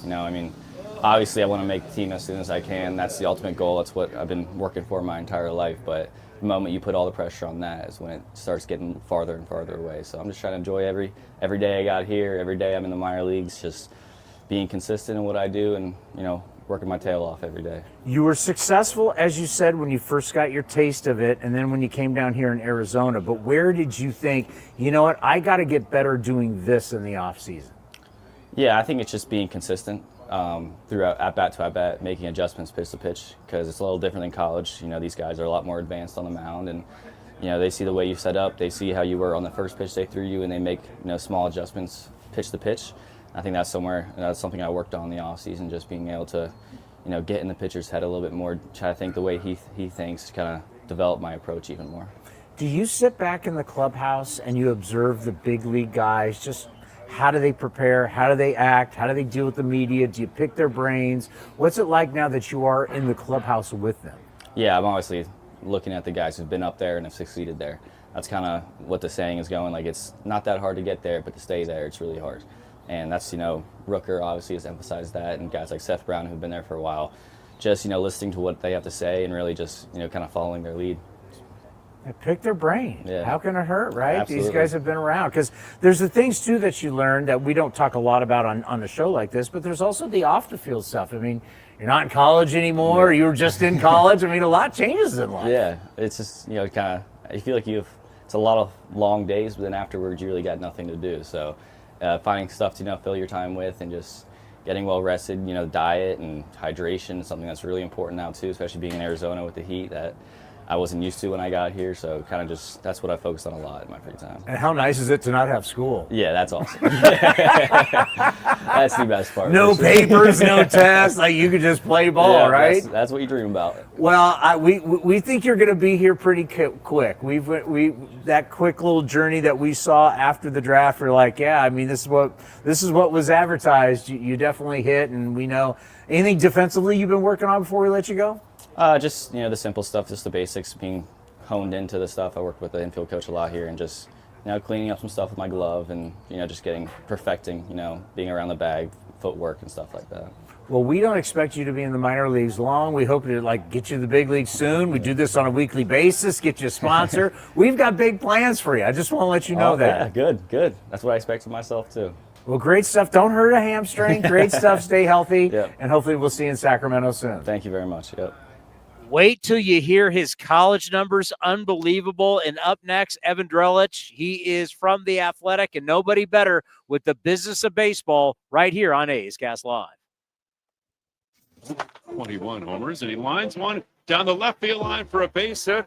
This is going to be a franchise record. He's going to second base with a stand-up double. And Lawrence Butler now, an extra base hit in 9 consecutive games. And no one in the long and glorious history of the Athletics franchise, going back to the Philadelphia days in 1901, can say that. Extra base hit in 9 straight games.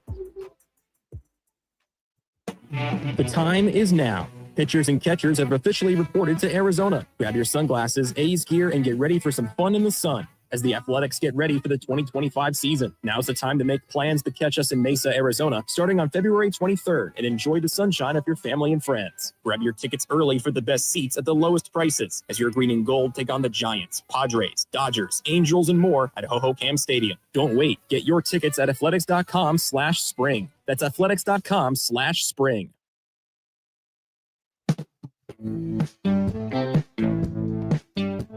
Athletics DH Brent Rooker joined Towny on A's Cast Live during his extension press conference to discuss becoming the face of the franchise. It's been a wild ride. It's crazy. Yeah, it's happened quick. In a sense, and it feels like for me, in a sense, it's kind of taken a long time. Obviously, because it took a little bit later into my career for things like this to start to develop. But it's been crazy. It's been fun. I owe a ton to this organization, the people in it, for giving me the opportunity that I was looking for a while, and I'm grateful I was able to take advantage of it and get to this point. You can watch the full interview at youtube.com/athletics or listen at athletics.com/AceCast.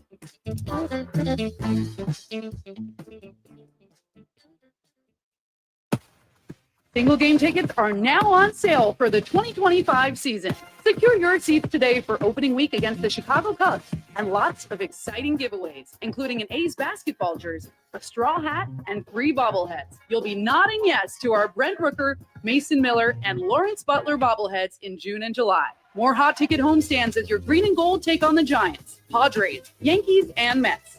Get your tickets at athletics.com/tickets. That's athletics.com/tickets. Rooker drills one to center. Rodriguez back at the track to the wall, and a 2-homer game for Rooker. This great year just continues for Brent Rooker. 35 home runs. Let's take their leads as Burt to the plate. The 3-2 pitch swung on a drive in the left center field gap and deep. It's going, and it is gone. A 3-run homer for Rooker, and the A's win it 9-7.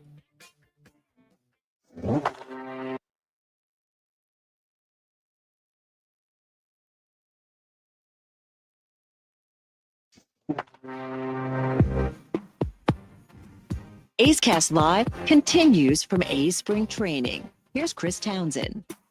All right, I want to briefly give you Nick Kurtz's numbers out of Wake Forest. Highly recruited out of Tennessee. Wake Forest, one of the top programs. And I know some people go college, but you need to understand, if you're not very versed in the college baseball world, there are these universities that had better technology and still to this day are more advanced technology-wise and understanding technology than Major League Baseball teams. There's still some teams that are very slow to this. Wake Forest is out in front. Wake Forest has done unbelievable things with their hospitals. So what happens is that you have the hospital, you have these pre-med majors. People want to be doctors. They want to be orthopedic surgeons.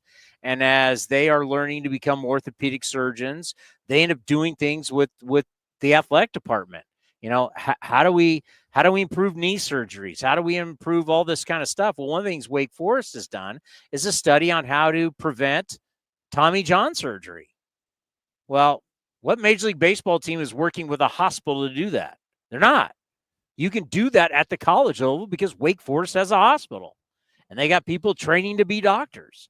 So there are some things that you got to remember. There is huge money in college sports. I mean, I think we all now know if you are in the Big Ten, the SEC, the ACC, you are a conference that's flushed with cash.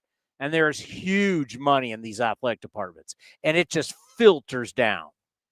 And Nick Kurtz benefited from this. You look at his numbers. In three years, he hit 333. This as a freshman, sophomore, junior. He had a 1,235 OPS, 61 home runs, 182 RBIs. This kid was an absolute beast at Wake Forest. And we want to highlight him because I have a feeling, because he got drafted 4th overall, showed up at Stockton, and immediately started ripping apart minor league pitching because he's better than they are. See, great ones don't hang out in the minor leagues that long because they're so much better. You can't keep Mike Trout down there. Remember when Will Clark came out of Mississippi State? It was like, yeah, there's really no reason to have him in the minor leagues. Jacob Wilson hit 400 everywhere. He's just got to keep coming up. I mean, great players. Ken Griffey Jr., people knew as an 18-year-old, like, man, this guy should be in the big leagues. He's not going to be in the minor. A-Rod, he was not going to. These guys are phenoms. They're not going to be in the minor leagues long because they're just better than everybody their age. It's time to compete with the best. And Nick Kurtz is one of these guys. That's why we wanted to highlight him. His numbers are unbelievable. And he's a big kid at 6'5", and he's going to hit bombs, and he's going to hit balls the opposite way, and he can run. He can play D. Just joked with him. You just can't be a big first baseman having bad hammies. Yeah, it was very surprising when that happened. But in the 12 games he played in single A with Stockton last year, they got drafted. He was 14 of 38. That's a 368 batting average, 4 home runs, 13 RBI in the 12 games he played. And just Stockton. We saw what he did in the fall league, or yeah, but you got to sell it a little more. This is a guy that wasn't. So you play, and then you take a long time off. There's the draft. Yeah. There's the. He literally hasn't played in games and rolled out and hit 368 in A ball. In A ball, yeah. Hadn't played with a wood bat, by the way, not a metal bat. Hadn't played in probably well over a month, and rolled out and went, oh yeah, here you go, whack, like it's nothing. That's he's got talent. He's got real talent. Evan Drellich is a guy that really came to national fame with his coverage of what was going on with Houston. And if you know us well, we hate the Astros, can't stand the Astros, have respect for them as winners, but we lived and worked through the Houston cheating scheme. It was awful, but it was much worse than just cheating. It's the way that they went about treating their employees, the culture inside the Astros. No one did a better job covering it, breaking it down. Eventually would cost people jobs with the Astros because of the way they treated their employees and the way they treated people who are non-employees. There's just a lot of bad people working in the Astros. It was a really bad environment. And they covered it up a little bit, but sometimes we hear from people that we know that work around and with it, that actually work for the Astros. Not much has changed. It's not a really good organization to work, but it's not our job to judge. Just this is what people tell us. But Evan Drellich wrote the book. He covered it all. It did an unbelievable job. Kind of put him on the map with the Houston Chronicle. Then he went to work for the Athletic, and since then, really nobody has been better covering business and baseball. And he's here. He's been in camp, kind of seeing what's going on with the Athletics from a business. We're not going to talk about what's happened on the field, the business side, the move, expansion, all that kind of stuff. And he's going to write this big article. So we caught up with our buddy Evan Drellich right here on the field for a little interview here on A's Cast Live. Favorites joining us here on A's Cast Live from the field, Evan Drellich from The Athletic. And it's so interesting because we've had you on so many times, and you never brought it to my attention that we actually have had quite a few beverages years ago in Japan together. Yeah, the opening series this year reminded me, but in 2012, when the A's and the Mariners were playing to start the season over there, you and I took a tour through Japan. We saw the cherry blossoms blooming. Yes. I think there was a karaoke night. We had a great time. Well, and I was like, that's right. You were in Boston at the time, because I've always, when we've interviewed you, it was always about Houston, and you were at the Chronicle and you broke all those stories. So we've actually known each other for a long time. It's true. And before I knew that, just your work has been unbelievable, covering really the business of baseball. You used to cover baseball from a standpoint of what's happening on the field. I used to cover actual baseball. Yeah, you actually, you were like a beat writer. That's right. And then now you cover the business of baseball. Talk about how you've transitioned over time. Covering the Astros, which I did from 2013 to 2016, if you remember, they were tanking. That there was so much going on that was related to the collective bargaining agreement that I would have been doing a bad job if I had not paid attention to it. And the funny thing is, as it went along, I started to like it. And it was really interesting, fascinating stuff. What I do today is cover the commissioner, the players union, these are the levers of power in the game. Everything that happens in the collective bargaining agreement, everything that's happening with regional sports networks, all these things end up influencing everything out there. And so it's not always the fun stuff. It is actually most often not the fun stuff, but somebody's got to do it. So I take care of the dirty laundry. Well, and this is what I tell people, because so many, in all my years in talk radio, and then we can throw this to beat writers, and we can talk to all the people who now have become involved with social media. People who cover this really don't understand the business side. And when they have to, they act like they know, or they try and fake it, but they really are faking it, because it takes a lot to truly understand what is really going on with the business. So look, I think some people, like anything in life, there are some people who do a better job with this than others. I think ideally, if you're a sports reporter, I've included this in every cover letter I've ever written. You try to be a reporter first, just one who happens to write about sports. So when you're faced with, business issues, you have an ability to grasp it.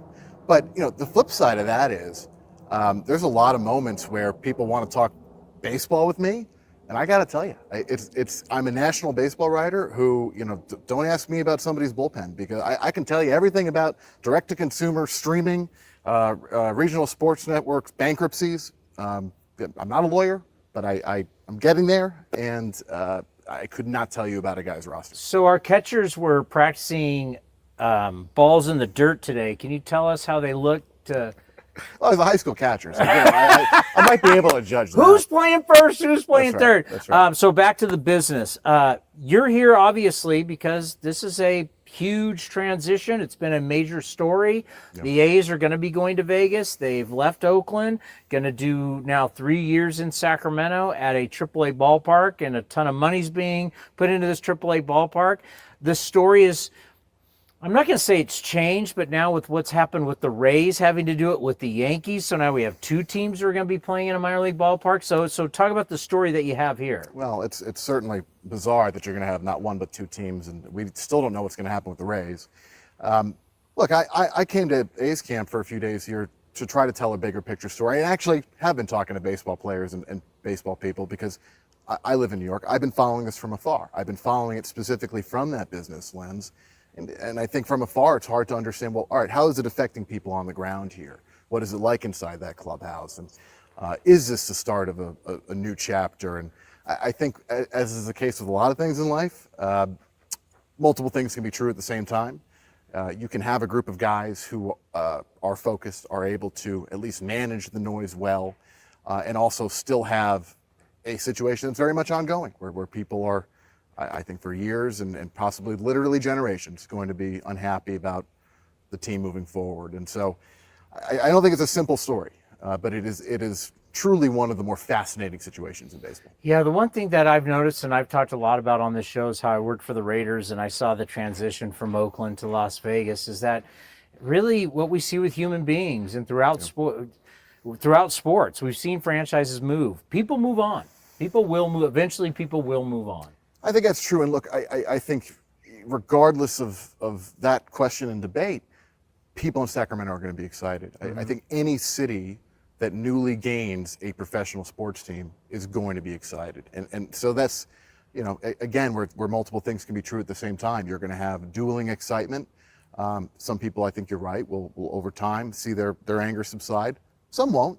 But those things can coexist. You can have one place be really thrilled and another place not as much. You told us Lawrence Butler's looking at a situation where he could be getting an extension. Right. I talked to him this morning. So what you're saying, it looks like it's going to at some point go down. Hopefully we'll see. The two sides both have to agree. Right. But it shows you with Severino and Rooker and Kotze and then now Lawrence Butler. Obviously, for those out there who said, I believe the A's will spend when I see it, well, now you're seeing it. Yes, and they have a stated plan. We don't have too many specifics around it, but David Forst reiterated it to me the other day, to ramp up the salaries you get close to Las Vegas. And look, they have to. I don't think there's any question about that. When you're going into a new market, you want to impress. And Las Vegas is a smaller media market, and so the media revenues aren't going to be comparable to maybe even some mid-market team. But you still have to impress. You still want to make a great impression. And same is true in Sacramento. Even though it's not a permanent home, you want to have a roster on the field that makes people excited about the product. And wouldn't it be kind of neat if the Athletics in Sacramento could make a playoff run? Well, to see that happen in those 3 years, maybe get in a wild card. Who knows if enough talent comes together? Who knows? That was a good catch by you right there. I caught myself. That was a very good catch. Let's end on this because it's something that I'm fascinated about because it really affects us. Because when we created A's Cast, people are like, what are you doing? It's crazy. And I was like, well, I grew up in the terrestrial radio, cable. My career started 96, 97, and newspapers are unfortunately dead, and terrestrial radio in a lot of ways is hurting. Cable now with all the bankruptcies. So we created A's Cast to kind of replace all of that. You've now kind of like become, I guess we'd say, like an expert on it. Where are we? There's baseball teams that don't have cable. They don't have cable deals. They're not going to be on cable. It's just streaming. So where are we with the business of baseball and how we present it to people? It's a constant evolution. And I know that sounds like corporate nonsense jargon, but it really is true right now. You are seeing more baseball teams allow, and they're regional sports networks, they're broadcasters, allow people to sign up to watch games without a traditional bundle, whether that's a cable subscription, a satellite subscription, or these days YouTube TVs, the digital providers that are kind of mimicking what the old cable providers would do. You are seeing increased options, and that is very necessary because for a long time, a very long time, it's been too hard for people to access games sometimes when they want to. It's kind of silly to have a product that some people are saying, I want to buy it, but you won't sell it to me. And so they're breaking down these walls slowly, and they're only doing it now because the money has dried up. It used to be a very lucrative business, the old cable model. The teams made a ton of money, but now that the eyeballs are going away and the money starts to drop, the teams are at least saying, all right, the money's not there, but we got to find a way to get more people to watch. And that's how you grow generations of baseball fans. You need people to be able to consume your product. And so over time, they're loosening it up. MLB wants to sell more national packages. The NBA just did a similar thing where they agreed to literally $77 billion worth of deals over the life of several deals. And so, at some point, baseball wants to have Amazon or Peacock or Apple carry these large packages of games. That'll be good for fans in one sense that there won't be blackouts involved with that, but you got to pay for that service. We're still a few years away from that. Team to team, most of them are trying to give people more options. Yeah, the days of I got to buy HBO, Showtime, and Cinemax to get my baseball are over. Maybe, maybe not, right? It could go back that way. If the national packages come to fruition in 2028, and you've got ESPN carrying some national games, and you've got Amazon carrying national, and I'm making up the companies now. Yeah. They got to work all these deals out. But you end up having kind of a smorgasbord of places, but there will still be local broadcasts. If most teams right now carry, 130, 140 games on a local broadcast, the number might drop in the new setup, but you're still going to have a large amount of games on your local station. All right. Anything you want to promote? You working on a book or anything other than The Athletic, where you guys do an unbelievable job with journalism? You want to talk about subscribing? The journalism is second to none. Anything you want to promote before you get out of here? I'm not writing a new book. I did write a book a couple years ago called Winning Fixes Everything. It was about the Houston Astros cheating scandal and how we got there in baseball, really in that decade of time, kind of leading up to 2017. I would send people there, and The Athletic, please. Do you miss Jim Crane and all the Astro stuff? No comment. Hey, good to see you. Chris. Always appreciate you stopping by. Do you miss all the drama with, we used to call them the Lastros? A lot of nicknames now after the cheating scandal. And, his answer is God, no. Being around that, just, when you work in this game, and people who were around it and who worked for it, and we still know people who work for them today. Obviously, it's not a great place to work, and it hasn't been. And yes, we understand that winning is the best deodorant that there is, and it cleans up any stink. But the word gets out the word really, really gets out. And as much as you think is we'll win, but look at all the people that have been replaced. I mean, the guys who won. There's people who've just flat out been replaced, and some people will never have jobs in baseball again. Jeffrey Luno is one of them. Obviously, the GM. There's been, you're right. There's been a lot of guys. Assistant GM that had the controversy. What was it? Brandon Taubman, I think his name was. Yeah, he'll never work in baseball again. So you got these guys. They may walk away with World Series rings, but they will never work in the game again. They the stank around them and other employees. It's bad. It's really, really bad. And then you follow Jim Crane's model. So if you like ripping the Astros or hearing about it, boy, and you're just new to you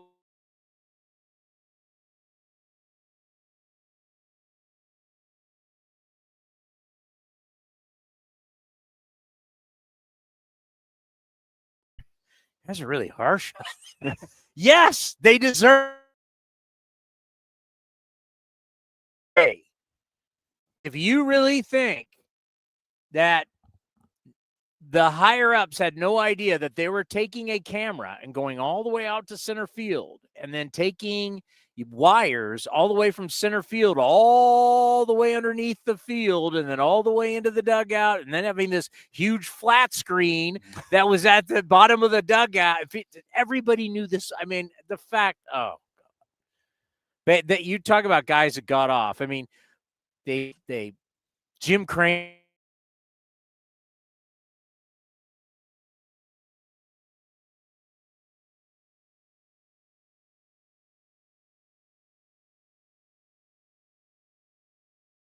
you get to oust the GM and blame him. Yeah. Jeffrey Luno. He's what we call the fall guy. He was the total fall guy, right? The owner was like, what? I have no idea. Everybody was like, I have no idea what's going on. That was all the lower level employees. Yeah, that's what everyone wants, a lower level employee. That's what they call Well, I've learned that if we ever have a scandal, I'm blaming you.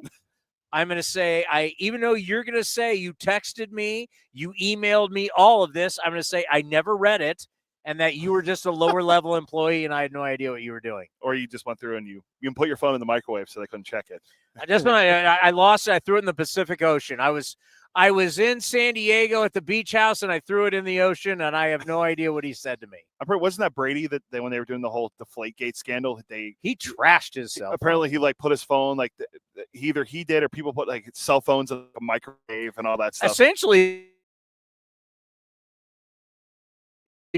stealing signs is the exact same thing that the Astros. I mean, obviously in a different game, but they got caught filming the Rams right before the Super Bowl, which all of a sudden, how did that Patriot team beat the greatest team on turf? Greatest show on turf. Greatest show on turf. Torrey Holt. Isaac Bruce, I should say. Yeah, they should. Yeah. How did they play with them? Oh, well, they filmed their practices. They knew what they were running. Then later on, remember the Patriots got caught doing a bad Bengal team. They got caught. Remember that? Yeah, It was like a bad Bengal team they're filming. You're like, what are you doing? Yeah, it wasn't great for Belichick and the Patriots in their six they won? Yeah, six Super Bowls because Brady won the one with Tampa Bay. So, yeah, 6 Super Bowls for Belichick. All right, how much do we have time for Gio Urshela? We have time for Gio Urshela. All right, Gio Urshela has signed with the Athletics. Hopefully he's going to man third base. He's going to be 33 years old, a veteran player who's had a pretty good career, a chance to turn around with the Athletics. Where have we heard this before? Here is Gio Urshela. On Ace Cast Live, you coming to the Athletics. Tell us about your first time here, spring training, Mesa, Arizona. Thank you. It's been amazing. First 2 days, it's been amazing. Knowing my team, my coaching. It's fun. The last 2 days that I'm here, really excited for this season. Yeah, it's a total new thing for you, but this is a real chance for you to start at third base on an everyday basis. What did it mean to you to get this job, to get this signing done, and to get here to camp? Yeah, it's a good opportunity to play third base here, especially with this group. It's special for me. We got a lot of young guys here. Yeah. I know they got a lot of talents. We're gonna have a really good season. So interesting, the veteran guys, because I remember when Luis Severino and Sevi signed and we did the whole press conference in Sacramento. His thing was like, wow, I noticed the talent. You guys have seen from afar the talent and what this. What have you seen, and why were you excited to join this? Yeah, group? from the other side. Last year, opening day in Detroit, I wasn't with Detroit with the A's. They had talents that they played really good, and that's really paid my attention. And happy to be here and being with this group. So expectations for yourself coming into this year, what are you, about 33 years old, where you are in your career? It's still time to prove that you can play on an everyday basis. Yeah, for sure. First thing is stay healthy, Mhm. and then go there and do me, like trying to help my team, trying to win some games, and trying to make it to the playoff. Well, I know one thing that's always been a hallmark of your game is defense, the Yeah. great glove. Talk us about how you approach defense and you get ready for a season while you're doing it during spring training. I mean, trying to get that defense, like keep it working like every day, like trying to make any out I can, trying to be better every day, trying to help my teammates, trying to win games too. People don't understand how much a third baseman can help a shortstop. Yeah. Right? And especially when dealing with Jacob Wilson, who's such a young shortstop. So as a veteran, how do you think you can, through this process of spring training, help him get better defensively? Yeah, soon the games start. I want to see like how they play, how they. I know the talent is there, but I think every day you can be better. I'm here to help people too, and trying to do my best. You know. Well, I mean, you've been in this game for a long time. You've won. You've been on some very good teams. Yeah. Just that experience when you walk in, do you get that I'm the elder statesman veteran guy? Because there are a lot of young guys here. I'm not trying to, but yeah. But I'm getting old every year. But I feel good, ready to keep playing and ready to like I say, do my best in every team I go. But the cool thing is, you've earned that right? To be somebody who's been in the big leagues as long as you have been, you've had to be in good and you've had to be able to sustain. You gotta do something right. It means every year. We always like talk about, guy's a veteran guy, but it's something to be really proud of. Yeah, I know. Baseball is getting hard every year, but I feel proud and feel blessed to be here today, and happy for this new opportunity. Well, I know the fan base is really excited. Obviously, you're a big name coming in here as a veteran player to help these young guys, and we have high expectations for the team. So thank you for stopping by A's Cast, and hopefully we'll be doing this throughout the season. Thank you very Stay much. healthy. Yeah, thank you. Another guy with a lot of postseason experience, played in 24 postseason games and 88 postseason plate appearances, 82 at-bats. So another guy who knows what it's like to play beyond the regular season. He had a guy like that, and hopefully he can, kind of revive his career, where we've seen a lot of veterans looking for a home, feel they still got one more kick, and they've made it happen. What a day today. Dave Stewart, Luis Severino, Jeffrey Springs, Seth Brown, David Forst, Nick Kurtz, Evan Drellich, Gio Urshela. We'll take the day off tomorrow, so everybody take a little break. And then we'll be back on Saturday for the Padres and the Athletics right here on A's Cast and Talk 650 KSTE. That's been A's Cast live from the Valley of the Sun. The time is now. Pitchers and catchers have fun in the sun as the Athletics get ready for the 2025 season. Now's the time to make plans to catch us in Mesa, Arizona, starting on February 23rd, and enjoy the sunshine of your family and friends. Grab your tickets early for the best seats at the lowest prices as your green and gold take on the Giants, Padres, Dodgers, Angels at Ho-Ho-Cam Stadium. Don't wait. Get your tickets at athletics.com/spring. That's athletics.com/spring. This has been a pre